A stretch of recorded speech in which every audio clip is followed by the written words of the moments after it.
राष्ट्र सर्वप्रथम, राष्ट्र सर्वप्रथम, राष्ट्र सर्वप्रथम, राष्ट्र सर्वप्रथम। राष्ट्र सर्वप्रथम की बात ललित सुमन के साथ कार्यक्रम में आपका स्वागत है। भारतवर्ष को आजादी दिलाने में अनेक महापुरुषों ने अपना बलिदान दिया है।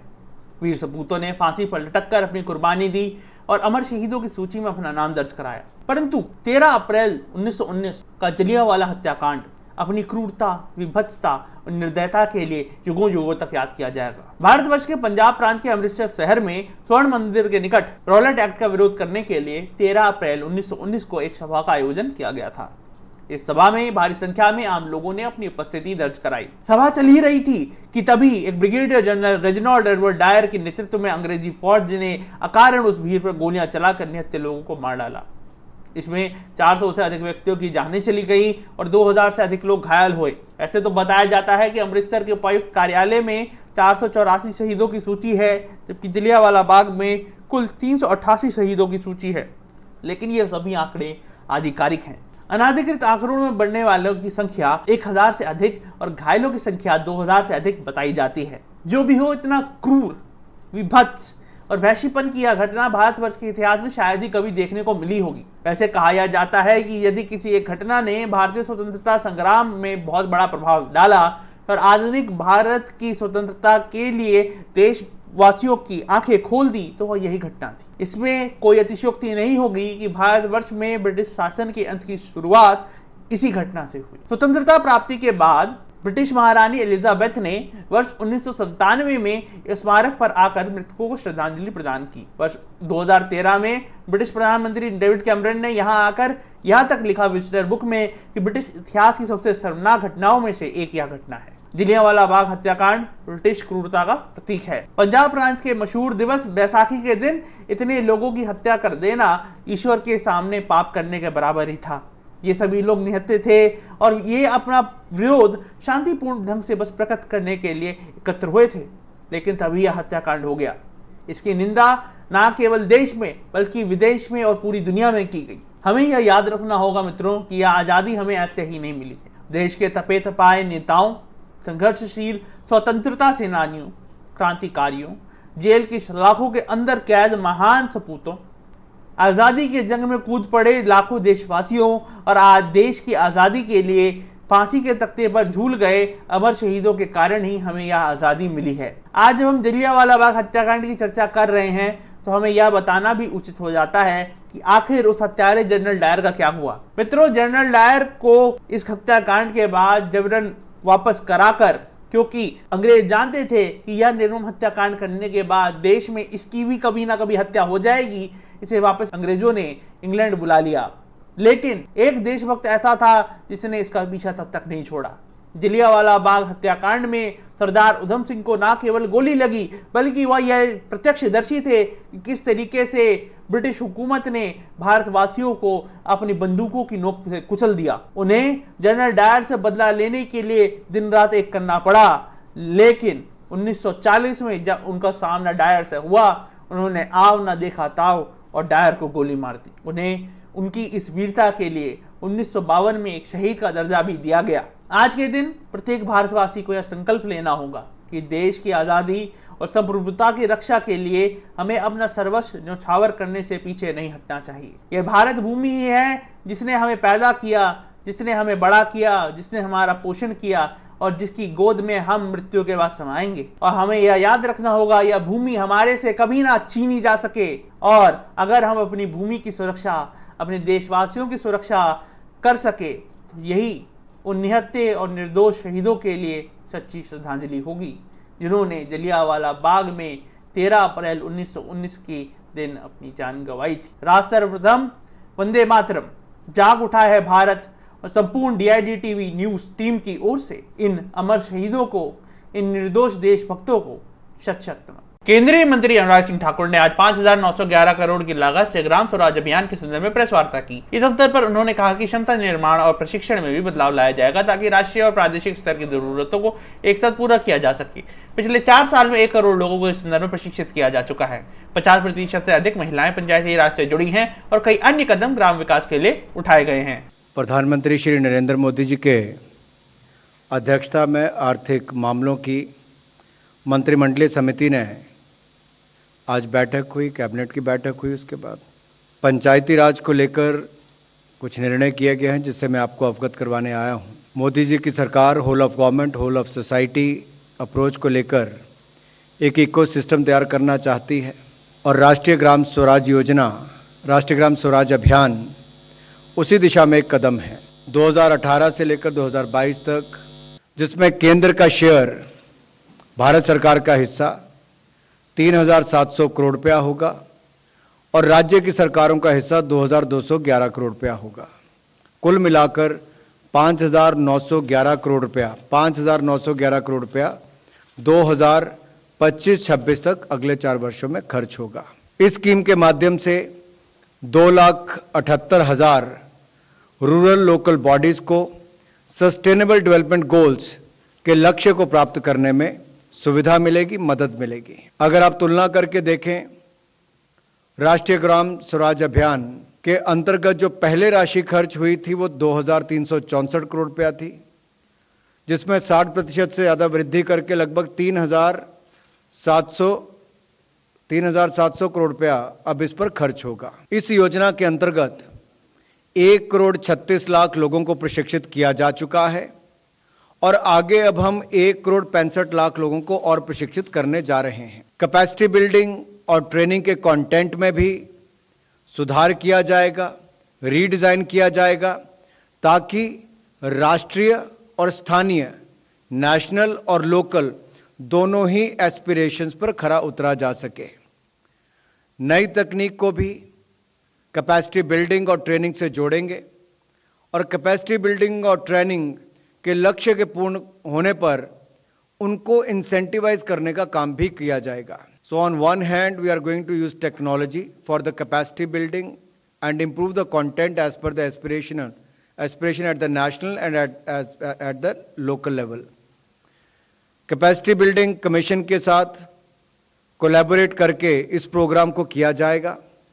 अगर आप ट्रेनिंग के प्रभाव को अब तक देखें, 2018 तक ये 2,15,000 थे, जो कि अब बढ़कर 2021-22 में 2,56,000 हुए हैं। जीपीडीपी की संख्या भी बढ़ी है और अब हम सब इसकी गुणवत्ता को बेहतर करने में लगे हैं। पिछले 4 साल में हमने, जैसा मैंने पहले कहा कि 1,36,00,000 लोगों को ट्रेन किया है और आगे 1,65,00,000 लोगों को इसमें ट्रेन करने जा रहे हैं। आज पंचायतें ई ग्राम स्वराज एप्लीकेशन के माध्यम से प्लानिंग, बजटिंग, अकाउंटिंग, इक्विटी को पूरा कर पा रही हैं और इसके अलावा 2,30,000 ग्राम पंचायतों ने ई ग्राम स्वराज एप्लीकेशन को अकाउंटिंग, पीएफएमएस के लिए इस्तेमाल करना शुरू कर दिया है। आपने अनुभव किया होगा कि जब से मोदी जी की सरकार केंद्र में आई है, टेक्नोलॉजी का उपयोग जहां एक और किया जा रहा है, वहीं पर कैपेसिटी बिल्डिंग का किया जा रहा है। और सबसे बड़ी बात यह है कि शहर और गांव के बीच में जो एक बड़ी खाई थी, शहरों का विकास तो होता गया लेकिन आजादी के बाद गांव पिछड़ते चले गए। हालांकि महात्मा गांधी जी कहते थे कि भारत गांव में बसता है, लेकिन आजादी के बाद शायद अनदेखी उसकी हुई। लेकिन जितना फोकस अब की बार हुआ है, आदर्श ग्राम पंचायत की बात हो, आदर्श गांव की बात हो या पंचायती राज के पूरे सिस्टम को ही और इफेक्टिव करने की बात हो, और इसमें आप देखेंगे अधिकांश 50% से ज़्यादा महिलाएं पंचायती राज से जुड़ी हुई हैं। तो एक और से महिला सशक्तिकरण का काम भी है, उनकी कैपेसिटी बिल्डिंग का भी है और कुल मिलाकर आउटपुट और आउटकम इसमें बेहतर आए उस दिशा में भी काम किया जा रहा है। Self sufficient infrastructure in village, socially secured village 7वां और 8वां village with governance, village with good governance और 9वां और अंतिम डेवलपमेंट इन विलेज ओवरऑल जो हम कह रहे हैं जिसकी बात, उसको भी लेके जा रहे हैं। और अधिक खबरों के लिए आप हमारे YouTube चैनल दैनिक इंडिया दर्पण को अभी सब्सक्राइब करें और नोटिफिकेशन के लिए बेल आइकन को प्रेस करना ना भूलें। प्रधानमंत्री गरीब कल्याण अन्न योजना के लाभार्थियों को भाजपा राष्ट्रीय अध्यक्ष जेपी नड्डा ने संबोधित किया। दिल्ली के कैलाश नगर में उन्होंने इस अवसर पर जनता को संबोधित करते हुए कहा कि प्रधानमंत्री ने गरीबी को 0.8% से बढ़ने नहीं दिया। सामाजिक न्याय पखवाड़े को देखते हुए उन्होंने यह भी घोषणा की कि भारतीय जनता पार्टी का प्रत्येक कार्यकर्ता यह सुनिश्चित कर रहा है कि गरीबों तक प्रधानमंत्री जन कल्याण अन्न योजना का सारा अन्न पहुंचे। दर्शकों को बता दें कि दिल्ली में 70 लाख से अधिक लोगों को इस योजना से लाभ मिल रहा है। आज मुझे यहाँ पहले तो पीडीएस की दुकान पर जाने का सौभाग्य मिला और वहाँ प्रधानमंत्री गरीब कल्याण अन्न योजना के कार्यक्रम में लोगों के साथ मिलकर जो अन्न वितरण का कार्यक्रम आदरणीय प्रधानमंत्री जी के कार्यक्रम के माध्यम से गरीब जनता को 2 वक्त की रोटी का और कोई भी भूखा न सोए, इस विचार को लेकर के जो उन्होंने कार्यक्रम रचा है उसमें मुझे भी शामिल होने का मौका मिला। मित्रों, ये हम सबका सौभाग्य है कि प्रधानमंत्री मोदी जी जिन्होंने ये निश्चय किया कि कोरोना के संक्रमण में कोई भी हमारा भाई भूखा न सोए और उसके 2 वक्त की रोटी का इंतजाम होना चाहिए, इस बात को सोच करके प्रधानमंत्री गरीब कल्याण अन्न योजना का कार्यक्रम शुरू हुआ।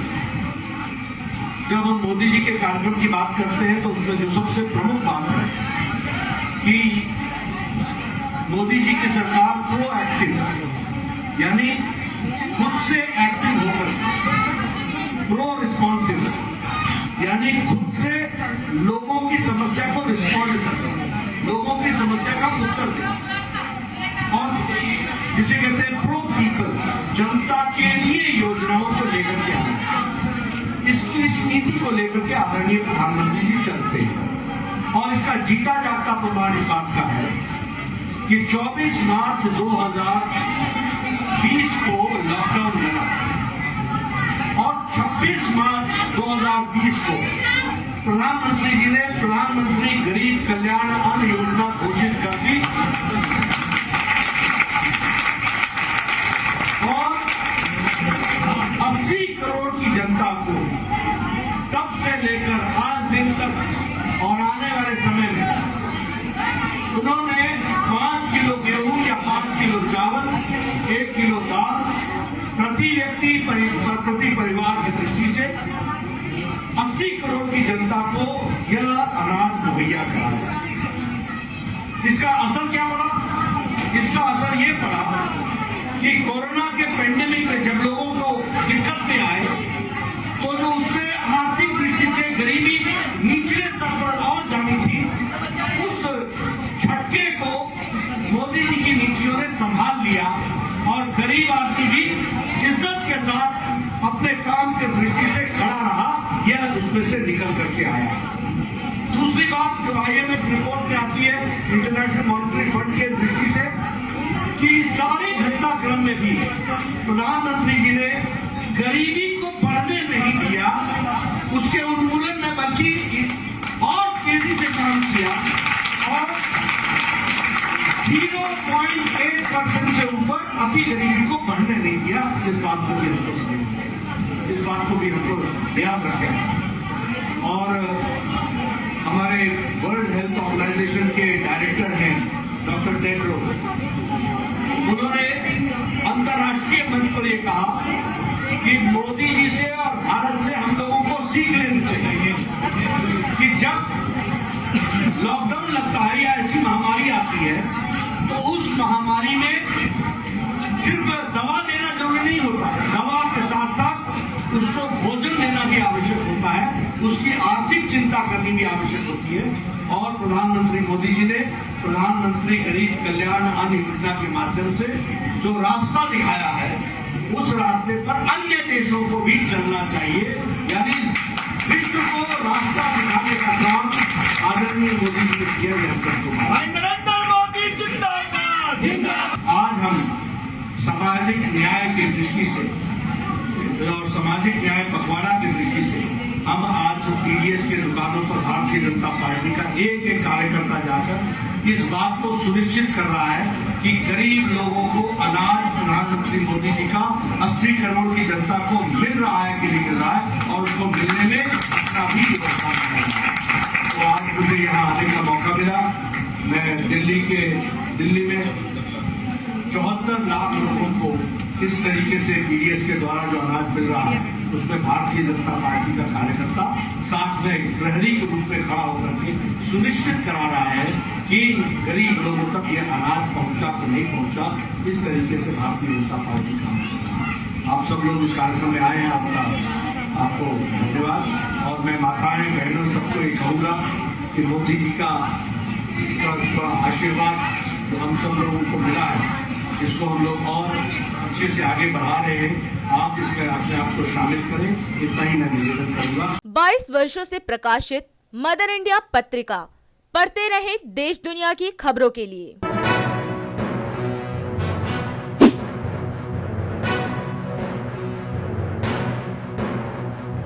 26वें वर्ष में आपके लोकप्रिय समाचार पत्र इंडिया दर्पण का प्रवेश। आप देखते रहे अपने क्षेत्र की खबरें।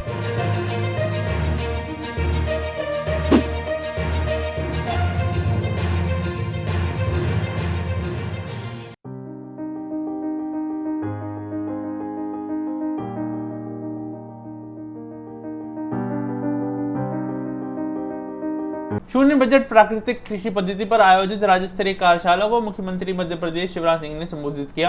इस अवसर पर उन्होंने किसानों को संबोधित करते हुए कहा कि तकनीक के विकास के बाद हमारी जीव जंतुओं के लिए कुछ नहीं बचता। आज किसान तकनीक के माध्यम से उगाता है, हार्वेस्टर लगाता है, कीटनाशक डालता है, यूरिया डालता है, लेकिन साल दर साल धरती बंजर हो रही है और किसानों के लिए खेती की लागत बढ़ती जा रही है। पहले की खेती की परंपरा में जहाँ सभी प्राणियों के लिए सहायता होती थी, आज उस खेती के कारण दुष्परिणाम सामने आ रहे हैं। यहाँ तक कि कैंसर की ट्रेनें चल रही हैं। प्रधानमंत्री ने भी प्रकृति के शोषण के खिलाफ आवाज उठाई है, ऐसा मध्य प्रदेश के मुख्यमंत्री ने कहा। उन्होंने यह भी कहा कि धरती माता के स्वास्थ्य की रक्षा करना हम सभी की जिम्मेदारी है। इस अवसर पर उन्होंने किसानों को प्राकृतिक खेती को बढ़ावा देने के लिए प्रोत्साहित किया और सम्मेलन में उपस्थित सभी किसानों का धन्यवाद भी किया। अत्यंत प्राचीन और महान राष्ट्र है हमारा, 5000 साल से ज्यादा तो ज्ञात इतिहास है हमारा। आज नहीं, हजारों साल पहले हमारे ऋषियों ने कहा, अयम निजम पराबेत्ति गणना लघु चेतसा मुदार चरिता नाम तू वसुदैव कुटुंबकम। ये मेरा, ये तेरा, ये सोच छोटे दिल वालों का होता है। जो उदार हृदय के होते वो तो कहते हैं सारी दुनिया ही एक परिवार है। बचपन से हमने गांव में हमें सिखाया गया कि बोलो धर्म की जय हो, अधर्म का नाश हो, प्राणियों में सद्भावना हो। केवल मनुष्य मात्र में नहीं, प्राणियों में सद्भावना हो और विश्व का कल्याण हो। कल्याण किसका हो? विश्व का कल्याण। और हमारे ऋषियों ने यह भी गाया, सर्वे भवन्तु सुखिना सर्वे सन्तु निरामया सर्वे भद्राणि पश्यन्तु मां कश्चित् दुख भाग भवेत्। सब सुखी हो, सब निरोग हो, सबका मंगल हो और सबका कल्याण हो। और सबके केवल निरोग होने की बात अगर मैं कहूं तो माननीय तोमर जी ने ये बात सही कही। एक जमाना था तब केमिकल, रासायनिक जो हमारी खाद थे उनके उपयोग की आवश्यकता थी। और मैं ये मानता हूं कि उत्पादन बढ़ाने में केमिकल फर्टिलाइजर ने महत्वपूर्ण भूमिका निर्वाह की। लेकिन आज उसके दुष्परिणाम जब हम देखते हैं तो सचमुच में कई बार तो कांप जाते हैं। हम धीरे धीरे किस दिशा में बढ़ रहे हैं? धरती धीरे धीरे केमिकल फर्टिलाइजर के उपयोग के कारण बंजर होती जा रही है। हर साल और ज्यादा खाद, और ज्यादा खाद, फिर और ज्यादा कीटनाशक, फिर और ज्यादा पानी, फिर और ज्यादा लागत। मेरे प्रिय किसान भाइयों, यह बात सच है कि फसल आती है तो हम सारे रिकॉर्ड तोड़ देते हैं, लेकिन जरा खर्चे का हिसाब लगा के तो देखो। जैसे जैसे बैंकों का चुकाना पड़ता है, इतना खाद का दो, इतना पानी का दो, इतना कीटनाशक का दो, तो पता चला सारा पैसा जितना आया लगभग कर्जा चुकाने में ही निकल जाता है। उत्पादन खूब होता है लेकिन खर्चा कितना बढ़ा है? एक बढ़ता हुआ खर्च, दूसरे उसके कारण केमिकल फर्टिलाइजर के उपयोग के कारण विषैले होते हुए हमारे अन्न। अभी कमल जी कह रहे थे कैंसर एक्सप्रेस जैसी ट्रेनें चलती है। आज हम गंभीरता से सोचें कि हम किस दिशा में अपनी खेती को ले जा रहे हैं। अभी कई बार हम गोरक्षा की बात करते हैं, नरेंद्र सिंह जी कह रहे थे। होशंगाबाद से भी, नर्मदा नगर से सारे किसान जुड़े हुए हैं। मैं एक दिन कार्यक्रम में हेलीकॉप्टर से गया तो मैंने देखा खेतों में आग लगी थी, दरवाई में आग लगी थी। अब मुझे कहा किसी ने कि गौ माता की रक्षा करो। मैंने सभा में ही कहा कि पुराने समय में गौ माताओं के लिए हम जमीन रखते थे, गोचा, वो सारी जमीन तोड़ के हमने खेत बना दिए, पेड़ हमने खत्म कर दिए, पूरी जमीन हम जोतते हैं और इसके बाद फसल आती है तो पहले दावन करते थे, फिर थ्रेसर पे आ गए तब भी भूसा मिल जाता है, और अब तो हार्वेस्टर चला के सीधे खेतों में आग लगा देते हैं। तो हम तो भूसा तक नहीं बचाते अपनी गौ माता के लिए, और मुख्यमंत्री से कहते तुम गौ बचाओ। मैं कहां से गौ बचाऊं, मुझे बताओ।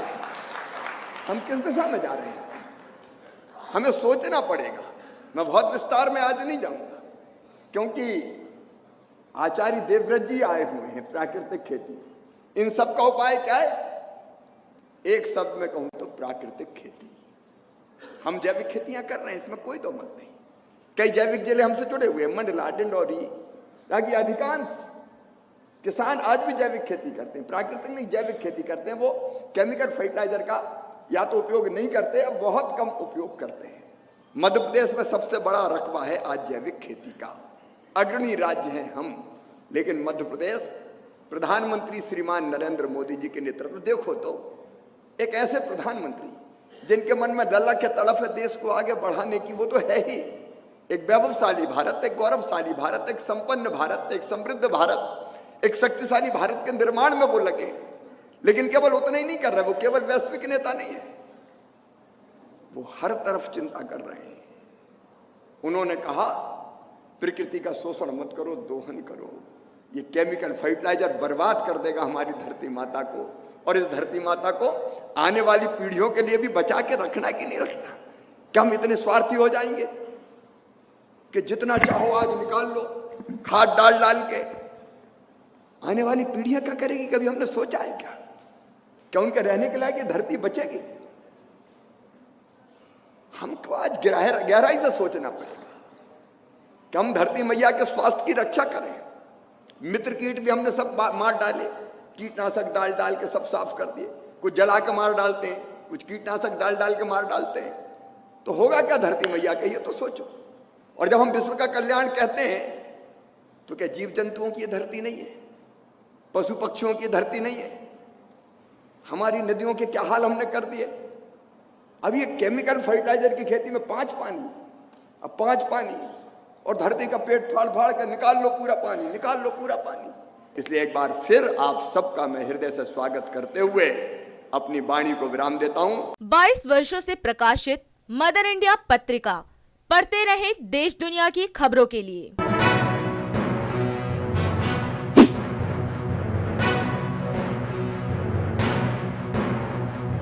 26वें वर्ष में आपके लोकप्रिय समाचार पत्र इंडिया दर्पण का प्रवेश। आप देखते रहे अपने क्षेत्र की खबरें।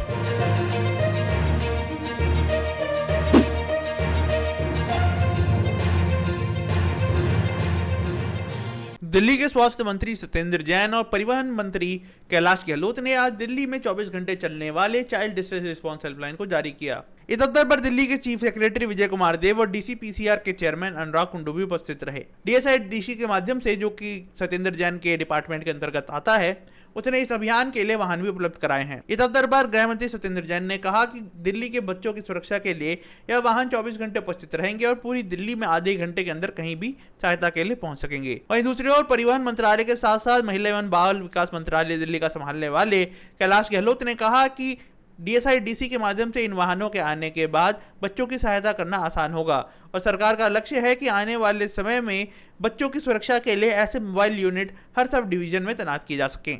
आज बड़ी खुशी का विषय है कि जो चाइल्ड हेल्पलाइन स्टार्ट की गई थी कुछ समय पहले डीसीपीसीआर के द्वारा, तो हेल्पलाइन तो स्टार्ट हो गई थी, बट बच्चों को इमीडिएट हेल्प देने के लिए व्हीकल्स नहीं थे।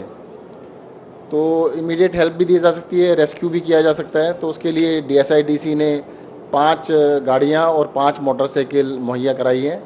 तो मुझे लगता है कि अब कोई भी बच्चा अगर डिस्ट्रेस में होगा तो डीसीपीसीआर की ओर से ज़्यादा से ज़्यादा 30 मिनट के अंदर उसको हेल्प पहुंचाई जा सकेगी।